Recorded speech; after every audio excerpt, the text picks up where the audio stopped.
Overwatering is the biggest thing we do, or not proper watering habits is even worse. And overwatering can actually create more issues on your grass, more weeds, nutgrass especially, diseases, that kind of thing, especially if it's a St. Augustine. But proper watering, getting the water depth in the ground, is what we want to accomplish for Bermuda grass, because it's a deep root, 6 to 8 inches or even more in the ground. And if we don't water properly, we can bring that root zone up to a shallow spot in the soil, maybe an inch even from the soil. So when it gets hot in June, July, 100 degrees, that root zone is burning. It's hot, it's crispy, it's on fire. Therefore, you end up having to watering every day to get water on there. But if we do a deep watering, which is what I'm going to explain, then that will not happen, and you'll have a healthy turf. So let's go through it quickly. There's so many details I could give you, but we don't have time to do it. So follow me closely. Make sure your controller is not off. So make sure you turn it on. This controller is a commercial controller, but it has a lot of the same features as a residential. Your controller may look different, but the basic programming is the same. Obviously, we want to go to station watering time. We recommend for station watering time on your spray type heads, which is on most all of our residentials, 7 minutes as a starting point, and we work down from there. We don't ever increase the minutes. There's reasons why we work down. Call me, we'll come out and talk about it. 7 minutes.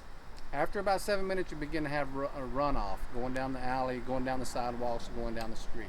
So start there. If you have the big rotary type zones in the bigger backyards or something, we start with 12 minutes.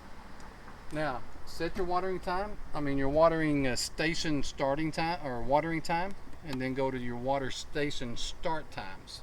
Okay, that's 4 a.m. in the morning, 6 a.m. in the morning, whatever time we need to do. Try to water where you can do your watering between like 4 and 8 a.m. If you water at night, 10 p.m., 12 a.m. even, 2 a.m. even, the longer that water sits on your grass, the more likely we could have some disease, fungal issues, especially on your St. Augustine grass. So water as late in the morning, but be finished as late in the morning as you can, preferably 8 to 9 o'clock, so that water gets in the soil and then it dries up off the leaf blade.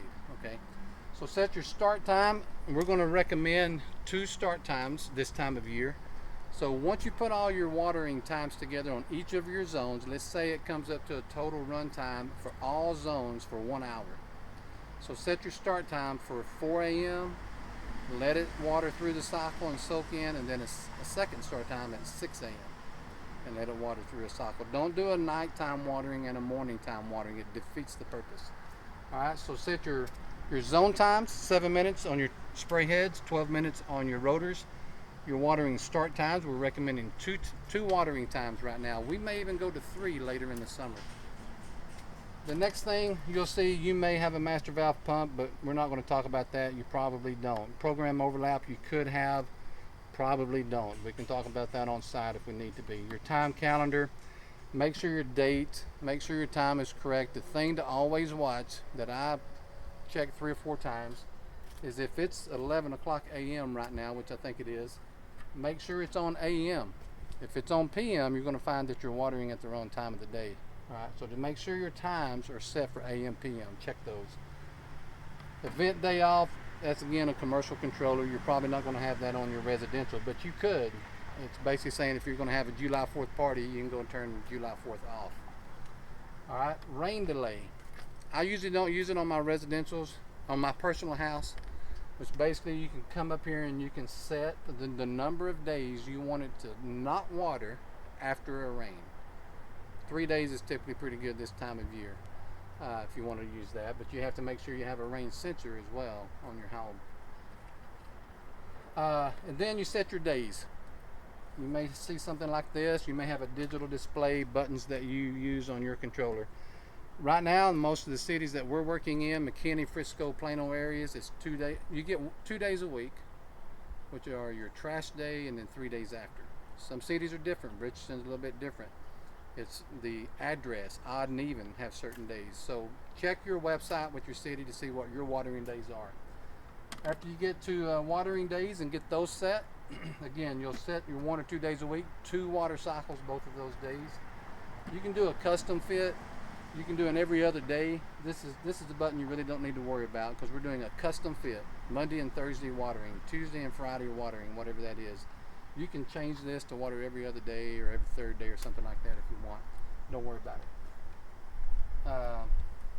That's the even odd days I was just telling you about. Again, you may not see these features on your controller, and you may. Different ones have it. Water budget. This is really important. You may have this feature on your controller. It says 100%.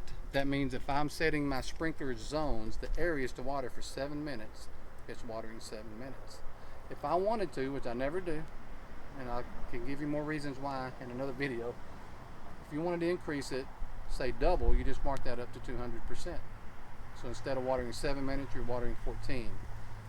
That may be okay, but all of your areas around the yard are not going to need a markup like that. Some may need a couple extra minutes, some may need more, but we always usually go down, not up. All right. It all depends on your soil as to how we program that time. The next is the cycle and soak. You can set up that feature in here in your controller if you have it, but we've already done it by giving us 2 start times. That's called cycle and soak. We water, let it soak into the ground, come back and water again, let it soak in the ground. That's the idea behind it. That's going to give us that 1 inch of water in the ground that you hear about to force those roots down deep. So we've done that by setting our 2 cycle start times for each zone. And then of course your test station. If you want to do a test run on all your zones, just set it on test station, hit go, and off it goes. You don't have to go back and forth to your controller every time to change it. That saves you a lot of time. You can increase the minutes or decrease the minutes or whatever you want to do your check. If you want to, I would recommend doing it every Saturday if you have a cup of coffee and want to go out and hang out in the yard. Things can change literally overnight on your sprinkler system that can cause minor problems. We love to come out. We recommend at least quarterly having us come out and do that to fine tune the system, but check it more often than that. Water budget. No, your manual watering, I'm sorry. If you want to turn on a zone 1, zone 2, zone 3, you've planted flowers or something and you want to go turn it on to water them in, just go up here, set the zone that you want to water, set the time that you want to water, and let it go. If you have any questions, give us a call at Haynes Sprinkler and Drainage. We'll come out, we'll give first-time customers a free consultation on what we've just spoken about. Give me a call, 972-838-4444.